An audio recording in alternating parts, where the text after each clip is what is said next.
এই জন্য সময় বেশি লাগে এটা কোনো কারণ না, আমি পারি না এটাও কোনো কারণ না, আমি আগে শুনি নাই এটাও কোনো কারণ না। এখন শুনছেন এখন ঠিক করবেন, যেদিন শুনছেন এদিন শুধরাইলো আর তওবা করলে যে আল্লাহ আমার ভুল হয়ে গেছে, আমি বুঝি নাই, আপনি আমারে মাফ করে দেন, এখন থেকে ঠিক করব, তো আল্লাহ বলবেন যা ঠিক আছে বান্দা, পিছনেরটা মাফ করে দিলাম।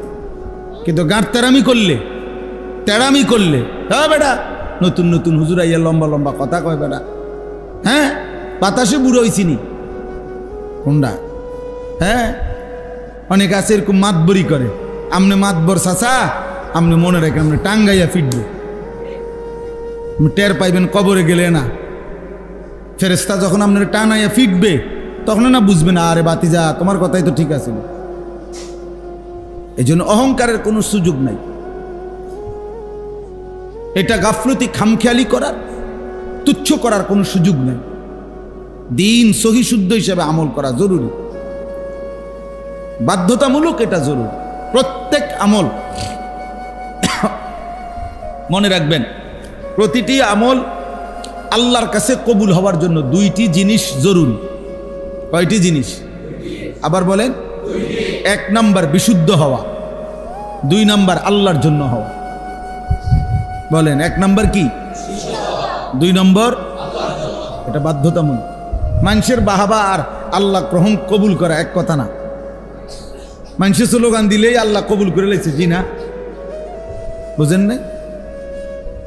মানুষে না স্লোগান দিছে জনাব অমুক 30,000 মার হাবা, মার তারে মার 30,000। আপনি তো মনে হচ্ছে মাশাআল্লাহ আরশা আজিম ফুচা গেছে, হ্যাঁ যে স্লোগান দিছে মাশাআল্লাহ মার হাবা, হ্যাঁ পাবলিকে না মার হাবা বলছে। আল্লাহ তাআলা জিজ্ঞেস করবে বান্দা 30,000 টাকা কামাই করছো কোত্থেকে সেটা বলো। খোদার কসম হাসরের ময়দানে জবাব দিতে হবে প্রত্যেকটা মানুষকে, মিন আইনা ইকতাসাবা ওয়া ফিমা আনফাকা। প্রতিটি টাকা সম্পদ মালের ব্যাপারে আমাকেও আপনাকেও আল্লাহ তাআলা জিজ্ঞেস করবে, বলো কামাই করেছো, উপার্জন করেছো কোত্থেকে, ব্যয় করেছো কোথায়। বুঝেন না? আল্লাহ টাকা যেমনি আনছি আমরা এত দরকার কি, আমি মসজিদে দিছি, সোয়াবে না দিবেন। আল্লাহ বলছেন না, এত রঙে দোয়ান বাহি খায় না, এত শুকনায় চিরা ভিজে না, আপনাকে হিসাব দিতে হবে। সুদের টাকা মসজিদে না কাবা শরীফে দিলেও তো জায়েজ, আপনার সওয়াব হবে না।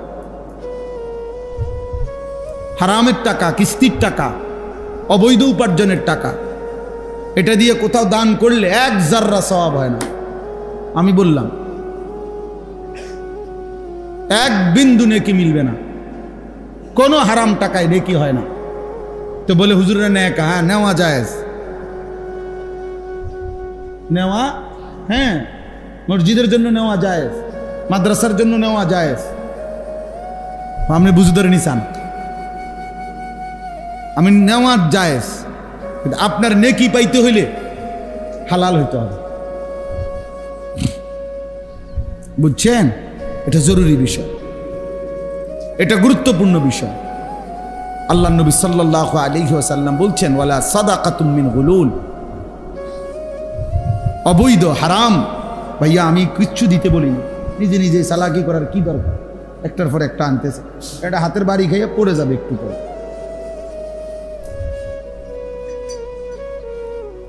ধোঁকা ছাড়া, প্রতারণা করে, ধোঁকা দিয়ে কোনো উপার্জন, ওইরকম সাদাকা আল্লাহ কবুল করবেন। হাদিসে তিরমিজি শরীফের প্রথম হাদিস, 1 নম্বর হাদিস, লা তুকবালু সালাতুন বিগাইরি তুহুর, পবিত্রতা অর্জন ব্যতীত কোনো নামাজ কবুল হয় না। ওয়ালা সাদাকাতুন মিন গুলুল, ধোঁকা প্রতারণার মাধ্যমে অর্জিত কোনো সম্পদের সাদাকা দান কবুল হয় না। আল্লাহ নবী সাল্লাল্লাহু আলাইহি সাল্লাম বলছেন, নবীজি বলছে 10 টাকা দিয়ে, 10 দিরহাম দিয়ে যদি কেউ কিছু কিনে আর তার মধ্যে যদি 1 দিরহামও হারাম থাকে, হারাম, মানিশতারা শাইআন বিআশরাতি দারাহিম, ওয়াফিহি দিরহামুন মিন হারাম, 1 টাকা হারাম।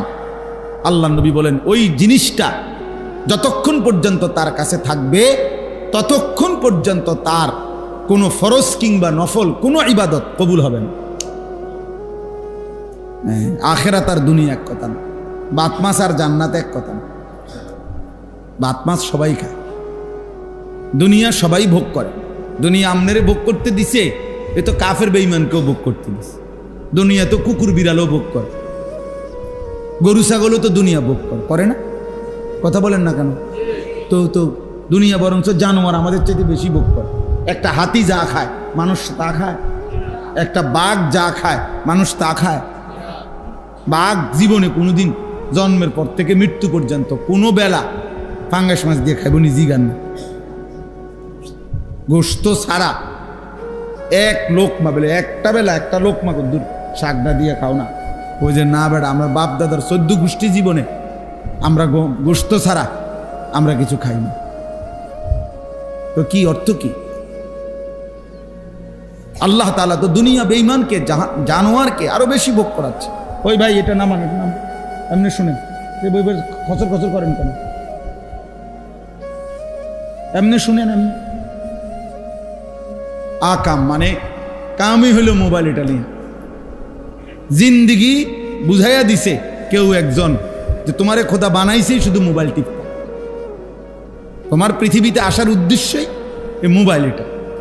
এটার মধ্যে শুধু ছবি উঠাইবা, একবার কাইট করে, একবার শীত করে, একবার হোতাইয়া, একবার লম্বা কইরা, বুঝেন নাই?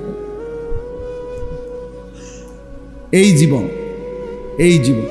এই মোবাইলের একটা ছবি উঠানোর জন্য 1000 রকমের চুল পাল্টায়, 1000 রকমের জামা পাল্টায়, 1000 রকমের প্যান্ট বদলায়, 1000 রকমের স্টাইল বদলায়, 1000 রকমের জায়গা বদলায়। একবার গাছের তলে, একবার মাছের সাথে, একবার মুরকার লগে, একবার গরুর লগে, একবার ছাগলের সাথে, একবার হুজুরের লগে, একবার নায়কের সাথে, মানে যেটা পায় সবাই। এই ছেলে পেলেদের এই হাল। একটা ছবি কে দেখে? কার ছবি? কার মোবাইলে ছবির অভাব পড়ছে? কার কাছে নাই? বুঝেন? তামাশা দোস্ত, নিজেকে বোঝা উচিত আমি কি করছি, আমি কি করছি। একজন সুস্থ সবল মানুষের প্রতি সেকেন্ড দামি, প্রতি সেকেন্ড দামি। এক এক সেকেন্ড আল্লাহর দান, হায়াতের এক এক মুহূর্ত আল্লাহ তাআলার দান। হ্যাঁ, একটা নিঃশ্বাস আল্লাহর দান, আল্লাহর দান। এই নিঃশ্বাসের হিসাব আল্লাহর কসম দিতে হবে। সুম্মা লাতুসআলুন্না ইয়াওমাইদিন আনিন নাঈম। কোরআন শরীফে আল্লাহ বলছে, বান্দা আমি আমার প্রতিটি নিয়ামত সম্পর্কে অবশ্যই অবশ্যই জিজ্ঞেস করব। হাদিসে আছে 3 দিন ক্ষুধার্ত থেকে হযরত আবু বকর, ওমর এবং নবীজি সাল্লাল্লাহু আলাইহি সাল্লাম তিনজনেই 3 দিন ক্ষুধার্ত ছিলেন একবার। 3 দিন পরে 2টা খেজুর আর একটু পানি পান করছে। আমি নিজে পড়ছি, এই আয়াতের তাফসিরে আছে। আহা ভাইয়া, নবীজি ওমরকে বলছে, ওমর আল্লাহর কসম, এই 2টা খেজুর এবং এইটুকু পানি যা পান করেছ, এই ব্যাপারেও কিয়ামতের দিন তোমাকে আল্লাহ জিজ্ঞেস করবে যে এই 2টা খেজুর আর 1 ঢোক পানি যে পান করলা, এর কি শুকর আদায় করছ? ওয়াল্লাহি লাতুসআলু আন হাদান নাঈম। হাদিসের শব্দ, আল্লাহর কসম ওমর, তোমাকে এই নিয়ামত সম্পর্কে জিজ্ঞেস করা হবে, এই খেজুর 2টা সম্পর্কে। রাগ হয়ে না ভাই, বুঝতে শিখে। এক এক সেকেন্ড হায়াতের দামে, এক এক সেকেন্ড। আমার হায়াতই আমার সময়। মানুষের জীবন, মানুষের সময়, সময় ভিন্ন কিছু না। আমার ঘন্টাগুলোই আমার হায়াত, আমার মিনিটগুলোই আমার হায়াত। বুঝেন না? আমার বয়স এখন 44 বছর, তো মানে কি? এই পরিমাণ ঘন্টা, মিনিট, সেকেন্ড জমা হয়েছে দেখেই তো 44 বছর। 24 ঘন্টা গেলেই তো আমার হায়াতের 1 দিন হয়। হিসাব বুঝছেন না? তো এটাই তো হায়াত, যেটা সময় এটাই হায়াত। এই জন্য দেখবেন মানুষ কথার প্রসঙ্গে বলে, বয়স্ক মানুষ, নাতি আমার আর সময় নাই, মানে হায়াত নেই। মানে কি নাই? তাহলে মানুষ হায়াত বলতে সময়কে বুঝাচ্ছে, সময় বলতে কাকে বুঝাচ্ছে? হায়াত। মারাত্মক অ্যাক্সিডেন্ট বা ভীষণ অসুস্থ, হসপিটালে দেখতে গেছেন, তো সে বলে ভাই দোয়া করেন, আমার আর সময় নেই, সময় নেই, মাফসাফ করে দিয়ে, মানে হায়াত নেই। তাইলে আমাদের এই পৃথিবীতে এরপরে ঘন্টা থাকবে, পৃথিবীতে এরপরে সূর্য উঠবে, চাঁদ উঠবে, ঠিক আছে, আমি তো থাকবো না। এরপরে পৃথিবী আধুনিক হইয়া মনে করেন চাঁদের দেশে গেছে গা সবাই, একের প্রত্যেক মানুষ আগামী 100 বছর পরে মনে করেন সবাই চাঁদের দেশে ঘরবাড়ি করে লাইছে, তো করছে আর কি, তো আমি তো থাকতাম না। তো এরপরে মানুষ চাঁদের দেশে গেছে না মঙ্গল গ্রহে গেছে, আমার কি বলেন ভাই? এতে আমার লাভ কি? আমি তো নাই। কাজে আমার এইটুকু হায়াতি আমার সময়, আমি আর পিছনের 300 বছর আগে যাইতেও পারবো না, আগামী 300 বছর সামনেও আমি আর যাইতে, কাজে আমি এখন এই ঘন্টাই আমার হায়াত, এই মিনিটটাই আমার, কাজে আমাকে এটাই কাজে লাগাই, আমাকে এই সময়টাই কাজে লাগাইতে হবে। চলেন, লম্বা করছি যে কথাটা বলতে, যে এই তাসবিহ পড়তে গিয়ে বললাম এই দুইটা জিনিস খেয়াল করা। প্রত্যেক আমল, ওযু, গোসল, নামাজ, রোজা, হজ, যাকাত, জিকির, তেলাওয়াত, দান, সাদাকা, যাকাত, ফিতরা, হজ, উমরা, যাবতীয় আমল আল্লাহর কাছে কবুল হওয়ার জন্য 1 নম্বরে বিশুদ্ধ হওয়া জরুরি। বিশুদ্ধ হইতে হবে, কোরআন সুন্নাহর আলোকেই হইতে হবে। আপনাকে খেয়াল করতে হবে যে নবীজি সাল্লাল্লাহু আলাইহি সাল্লাম নামাজের মধ্যে সূরা কেরাত পড়ছেন, তো তিনি এভাবে নিয়ে পড়ছেন, আপনি যেমনে কোন, তো তাইলে তিনি শিখালেন, আপনার এটা আজীবন আপনি ভুল পড়ে যাবেন, তো নবী শিখানোর সার্থকতা কি? নবীজি যে সাহাবাদেরকে শিখাইলেন, এটার ফায়দাটা কি ভাই বলেন? কথা বুঝছেন না আমার? আপনি তো এটা গ্রহণই করলেন না,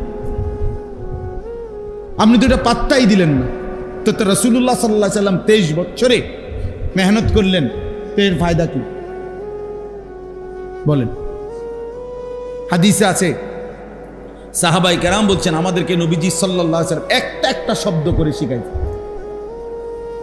হযরত আব্দুল্লাহ ইবনে মাসউদ বলেন, নবীজি আমাকে হাতটা দিয়ে দেন, এইভাবে হাত ধরে এইভাবে বলছেন আব্দুল্লাহ ইবনে মাসউদকে, বলো আল্লাহুম্মা ইন্না নাস্তাঈনুকা, বলে ওয়া নাস্তাগফিরুকা ওয়া নু'মিনু বিকা, এইভাবে শব্দে শব্দে শিখাইছে। উনি বলছেন আমার হাত ধরে একটা একটা শব্দ করে করে নবী আমাকে কি করছেন? কি? হযরত আব্দুল্লাহ ইবনে আব্বাস রাদিয়াল্লাহু তাআলা আনহুমা বলেন, বুখারীর হাদিস, তিনি বলেন রাসূলুল্লাহ সাল্লাল্লাহু আলাইহি ওয়াসাল্লাম কোরআন শরীফ নাজিল হলে জিব্রাইল থেকে যখন শুনতেন, তো জিহ্বাটা কিভাবে নাড়াইতেন, আমি তোমাদেরকে রাসূল থেকে আমরা এটাও শিখছি, এখন আমি তোমাদেরকে নাড়াইয়া দেখাচ্ছি যে নবী জিহ্বাটা নাড়াইতেন কেন, জিহ্বাটা কেমনে নাড়াইতেন, ওইটাও তোমাদেরকে দেখাইতেছি। কি পরিমাণ অনুসরণ করছেন ওনারা, খেয়াল করে দেখেন কি পরিমাণ খেয়াল করছেন ওনারা, কষ্ট করছেন, খামখেয়ালি। 14 বছরের সাহাবী হযরত জুনদুব ইবনে আব্দুল্লাহ রাদিয়াল্লাহু তাআলা আনহু বলেন, আমরা নবীজি সাল্লাল্লাহু আলাইহি সাল্লামের কাছে কিশোর বয়সেই আমরা রাসূলুল্লাহ সাল্লাল্লাহু আলাইহি সাল্লামের কাছে আসলাম, এসে নবীজির কাছে তাআল্লামনাল ঈমান, ঈমান শিখলাম, সুম্মা তাআল্লামনাল কুরআন, অতঃপর কোরআন শিখলাম। 14 বছর বয়সে সাহাবারা নবীজির কাছে থেকে কোরআন শিখছেন, ঈমান শিখছেন। হযরত মালিক ইবনুল হুয়াইরিস রাদিয়াল্লাহু তাআলা আনহু এক সাহাবী, উনি বলেন আমরা এই নওজোয়ান নবীজির কাছে আসলাম কয়েকজন, 20 দিন নবী সাল্লাল্লাহু আলাইহি সাল্লামের কাছে ছিলাম, থেকে আমরা ওযু, গোসল, নামাজ শিখলাম, ঈমান শিখলাম, কোরআন শিখলাম। 20 দিন পরে নবীজি আমাদেরকে বললেন, তাহলে এখন তোমরা তোমাদের মহল্লায় ফিরে যাও, গিয়ে তারপরে তোমরা বাকিদেরকে দিন শিখাও। নবী সাল্লাল্লাহু আলাইহি ওয়াসাল্লাম মক্কা থেকে মদিনায় হিজরত করার কমপক্ষে 1 বছর আগেই হযরত মুসআব ইবনে উমাইর রাদিয়াল্লাহু তাআলা আনহু ওনাকে আগেই পাঠাইছেন যে এই পর্যন্ত যে কয়জন মুসলমান হইছে তুমি তাদেরকে গিয়ে দিন শিখাও, কোরআন শিখাও, নামাজ শিখাও। তো উনি গিয়ে আগের থেকেই শিখছেন, শিখাইছেন। আপনারা বিষয়টাকে গুরুত্বই দেন না। অনেক চাচারা এক ধরনের ঘাটতারামি মানসিকতা বয়স্ক লোকের মধ্যে আছে, তেড়ামি, যে না আর হুজুর তোর আব্বাই কইল আমি শিখতাম না, আমি যেমনি আছি এমনি, আমি যেমনি দাদা কইছে বানতাম দান, বানতে আছি উদা দান, মানে ভিজা দান। ভিজা ধান ঢেকিতে 1012 কি করলে ধান বাড়া বাঁধলে ঢেকিতে ভিজা ধান খোলে না। ভিজা ধান থেকে চাউল কি হয় না, আলাদা হয় না। আমরা গুড়ে বত্তা হয়ে যাবে, কিন্তু এটা কি বাহিত না, এটা কি হইতে হবে, ধান শুকাইতে হবে, শুকনা ধান হইতে হবে। তা আপনারা এটা বোঝা দরকার। সময় আছে, হায়াত আছে, আমার ওযু ঠিক করা দরকার, আমার নামাজ ঠিক করা দরকার। 4টা সূরা ঠিক করলে, আলহামদুলিল্লাহ সূরা ঠিক করলে, বাহ, আজীবন নামাজ শুদ্ধ হয়ে যাবে। আপনি 4টা সূরাই ঠিক করেন, তাব্বাত ইয়াদা, কুল হুয়াল্লাহু আহাদ, কুল আউযু বিরাব্বিল ফালাক, কুল আউযু বিরাব্বিন নাস, এই 4টা সূরা শুদ্ধ করেন, আর আলহামদুলিল্লাহ সূরাটা ঠিক করেন, খালাস। 4 রাকাতের বেশি কোনো নামাজ হয়? তো 4টা সূরা 4 রাকাতে পড়বেন, সাথে আলহামদুলিল্লাহ সূরা পড়বেন, আর কি। আজীবন আপনি এই 4টা সূরা দিয়েই নামাজ পড়েন, সমস্যা কি? না, 4টা সূরাও ঠিক করতে রাজি। নাহলে এখন জিগাই, এখন নুরানি মাদ্রাসার বাচ্চা নিয়ে আসি, যান আপনার এলাকার, দাঁড়ান আপনারা, আমরা মুরব্বীরাও দাঁড়ান, স্কুল কলেজের ছেলেরা তোমরা দাঁড়াও, আমরা শুনি। তোমাকে এলাকার নুরানিতে পরে বাচ্চা ওয়াইট ইন্টারভিউ নিবে, সে যদি বলে শুদ্ধ হয়েছে তাহলে শুদ্ধ, সে যদি বলে অশুদ্ধ হয়েছে তো অশুদ্ধ। তো দাঁড়ান বেটা হইলে দেখি কয়জন টিকেন। তো কি হবে আমাদের? আমাদের খামখেয়ালি করে লাভটা কি? যে টোটাল নামাজ পড়েই না তারা তো বাদে দিলেন, কিন্তু যারা নামাজ পড়েন তারা গাফলতি করেন কেন? আমার দুঃখটা এটা। আপনি তো নামাজ দেখি 5 ওয়াক্তই পড়েন চাচা, তো আপনি ঠিক করেন না কা? আপনি তো নিয়মিত মসজিদে আসেন, আপনার সমস্যাটা কি? না, উনিও ঠিক করতেন, উনিও ঠিক করবেন। অসংখ্য মুরব্বীদের নামাজের মধ্যে হাজারো ভুল, শত শত ভুল মিয়া। আজকে হয়তো কঠিন লাগছে, কিন্তু দুনিয়া ঠিক করে ফেললে কবরে বাইচা যাবেন, আখিরাতে বাইচা যাবেন। ফলাফল তো ঘুষবে, ঘোষণা হবে। কবরে গিয়া যখন দেখবেন এটা ভুল ছিল, শুধরাবেন কিভাবে? তখন আখিরাতে গিয়ে শুধরাবেন কিভাবে? এখন ঠিক করে নিলে লজ্জা কিসের? বেইজ্জতি তো নয় তো আগামীতে হবেন, হাসরের ময়দানে বেইজ্জতি হবেন না। তো আল্লাহ আমাদেরকে বুঝ দান। এই ছেলে পেলেদেরও হালাত, মুসলমানের ছেলে তোমরা ওযু, গোসল, নামাজ, আহা পাত্তাই দেন। মা বাবারও কোনো গুরুত্ব নেই, কেল ওই পড়ো, আরো পড়ো, আব্বা আরো পড়ো, বিরাট সার্কি করবা, বিরাট তাল গাছের সমান চাকরি পাইবা, পড়ো। শেষ পর্যন্ত সব পড়ে সেরা, এরপরে 12 বছর পরে কথা বুঝি হইতো না, বিদেশ যাও। তো তারে তুড়ি পড়াইলেন কেন? তারে দেওয়ান আবার বিদেশ পাঠান। বুঝা গেল শেষ পর্যন্ত রিজিকের ব্যাপারে ওইটাই কার্যকর হয় যেটা আল্লাহর ফয়সালা। আপনার ওই বই টই কিচ্ছু হয় না। যার রিজিক বাংলাদেশে সে বাংলাদেশেই, যার রিজিক সৌদি আরবে এতে ঠিকই কই জায়গা। তো কি লাভ হইল? দুনিয়া শেষ পর্যন্ত ওইটাই হয় যেটা আল্লাহ তাআলা যার জন্য যেখানে কি রাখছেন। আমি বিদেশ যাইতে নিষেধ করি না, আমার অর্থ হলো এটা বুঝানো। আপনি তারে আখিরাত ভুলাই দিলেন কেন? তারে নামাজ থেকে বঞ্চিত করলেন কেন? তারে আল্লাহর কোরআন থেকে বঞ্চিত করলেন কেন? দুনিয়াতে এমনিই মিলে যাইত। একটা অক্ষর যে জানে না এমন মানুষ উপার্জন করে না পারে? বলেন না কেন? মূর্খ বকলম, নাম দস্তখত করতে জানে না, টিপসই দেয় এমন মানুষ কোটিপতি নাই? হাজার কোটি টাকার মালিক আছে। আমার বাড়িতে আছে, আমি চলেন দেখাই, লাকসাম, আমার বাড়ি লাকসাম, আসেন আমি দেখাই, আমার গাড়ি দিয়ে নিমম। কোটি কোটি কোটি টাকার, হাজার কোটি টাকার মালিক। মূর্খ যে মূর্খ, একেবারে মূর্খ, টিপসই দিত আরেকজন ধরে দমলা।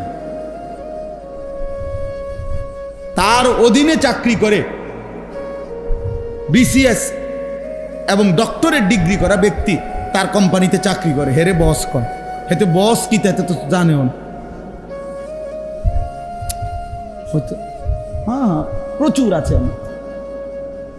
আহা বাপ, কেন এই ভুল বুঝলা তোমরা ছেলেরা? দুনিয়া সব বুঝার জন্য কি পরিমাণ চেষ্টা করলাম, আখেরাত বুঝার জন্য মোটেই চেষ্টা করলাম, মোটেই চেষ্টা। এই শুক্রবারে যে সমস্ত ছেলে পেলে নামাজ পড়তে আসে তো ঠিক আছে, কি পড়ে? কি পড়েটা কি? রুকুটা ঠিক মতো হয় না, সেজদাটা ঠিক মতো হয় না, ওযু ঠিক মতো হয় না, গোসল ঠিক মতো হয় না,